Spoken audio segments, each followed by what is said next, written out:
Hi, I'm Marcia Pell, and I'm so glad you found me. I work with people with diabetes and pre-diabetes who are trying to get to their best health, and I want to tell you it's possible. What I want to do in this video today is share a little bit about how I got so passionate about diabetes and some of the lessons I learned along the way.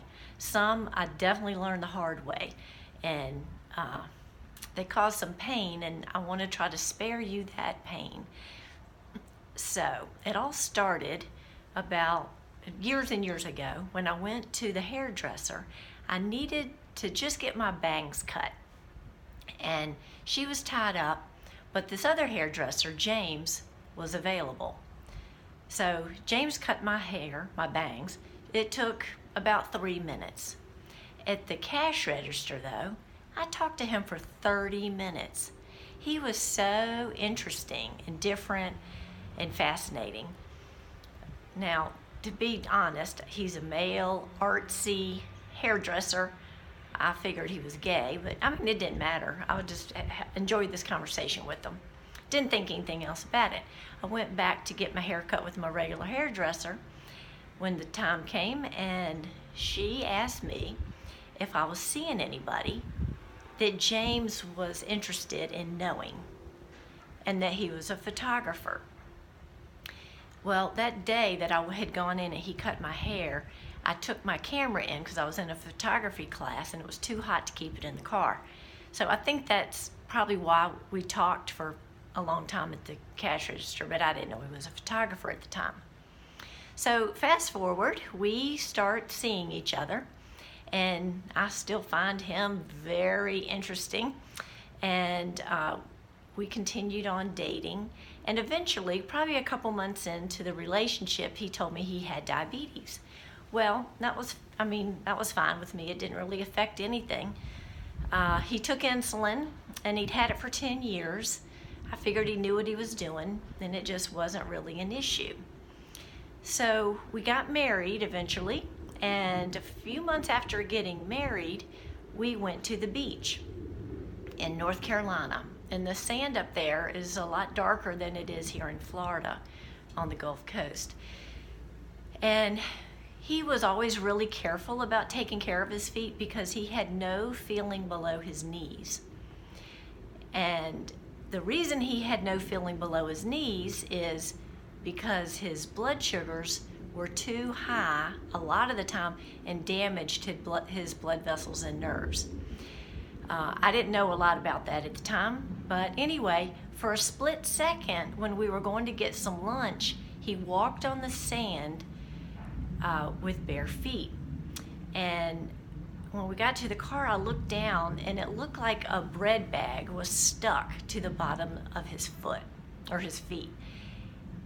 But really, his feet had burned, blistered, broke open, and it was his foot burnt that was on the outside of his foot that I saw. And he had stepped in sand, and of course zillions of grains of sand were stuck to the wound that the burns caused. This was really horrifying to see. We got off the island, went to a walk-in clinic, and right away the doctor told us, we can't treat this here. You could lose your feet over this. He called ahead and let the ER know that we were on the way. So we go to the ER, and it takes a long time. I'm in the waiting room of the emergency room. It takes them a long time to debride and get every grain of sand off the bottoms of his feet. They wanted to keep him overnight to observe him.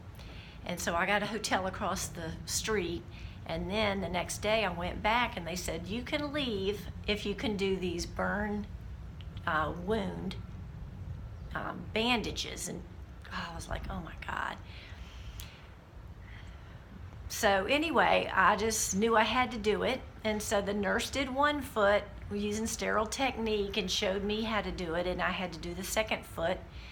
And I'll never forget the tears just rolling off my cheeks as I saw this gruesome wound caused by the burns.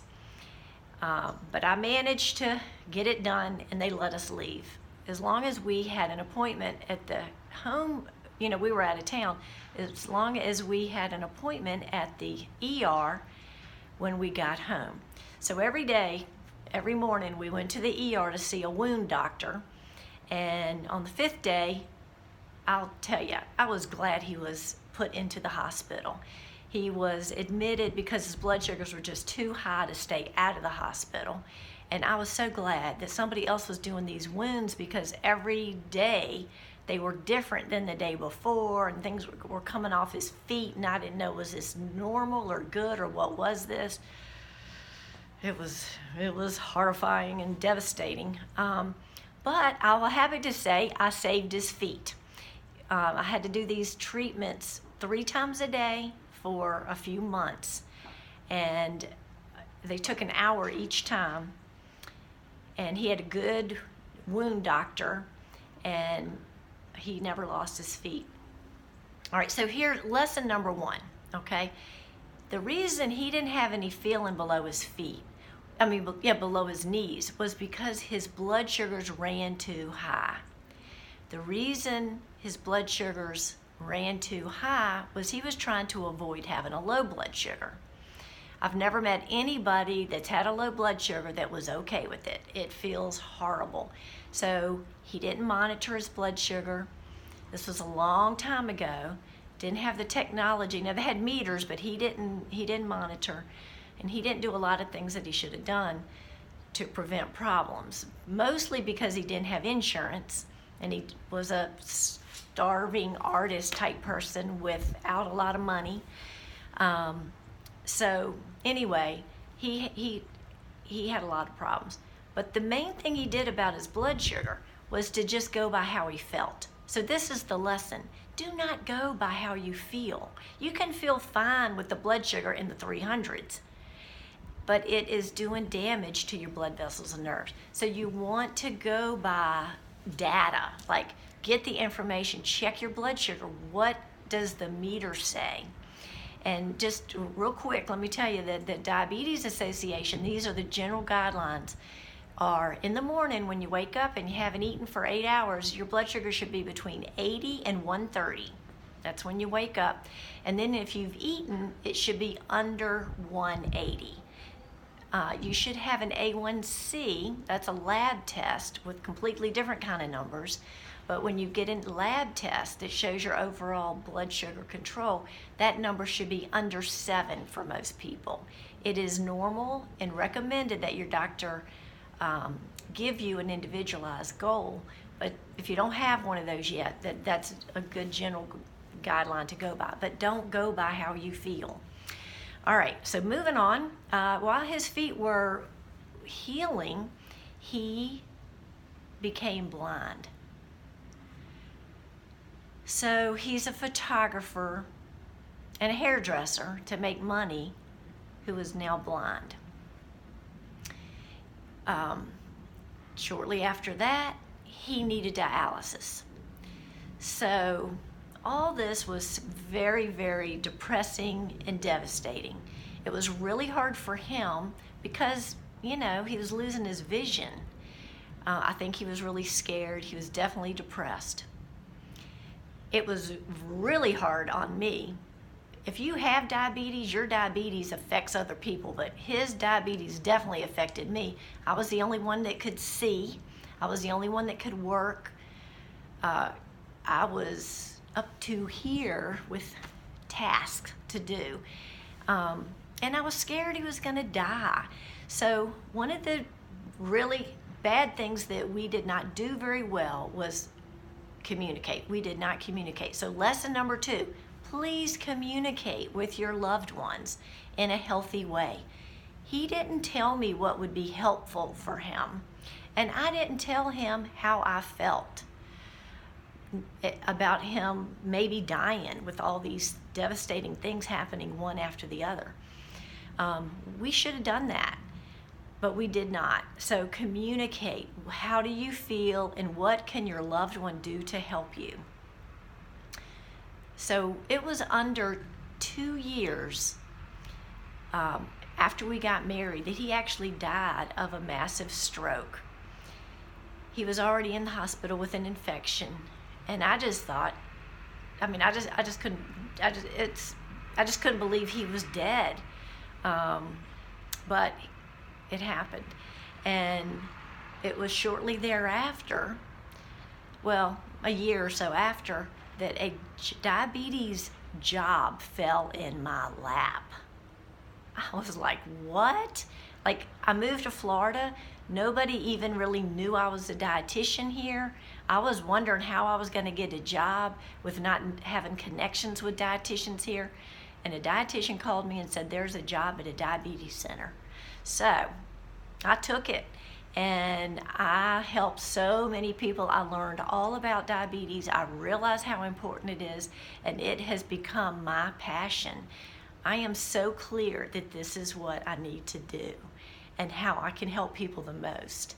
And I'm so grateful that you've made it through this video this far. I want to help you. I have a website, marciapell.com. I spell my name MarciaPell. And if you go to that website and go to the blog section, you'll see articles that I've written to help you further. I also have a Facebook page. I've put posts on there several times a week, and that's a great place for you to go on and ask questions. I love to answer questions there, because your questions are going to be the same questions that other people have. I guarantee it. But the other way is just to contact me. You can find my contact information on my website, or if you're getting this by email, you can just respond to the email. Tell me what you need to know. Tell me how I can help you. Communicate, it's the key, and get support. I definitely want you to know that what happened to James was in large part because he did not do enough to take care of his diabetes. He did not know enough. He just did not know enough. He was smart, just went to the library to read about diabetes. And a lot of people need the individual help with their individual case. Everybody's diabetes is different, but everybody's diabetes can be managed at a healthy level, and you could prevent the diabetes. That is definitely what I want for you. So I'm glad you found me. Keep working with me, ask me questions, keep learning, and know that I'm here for you. I love it. Thank you so much. Take care.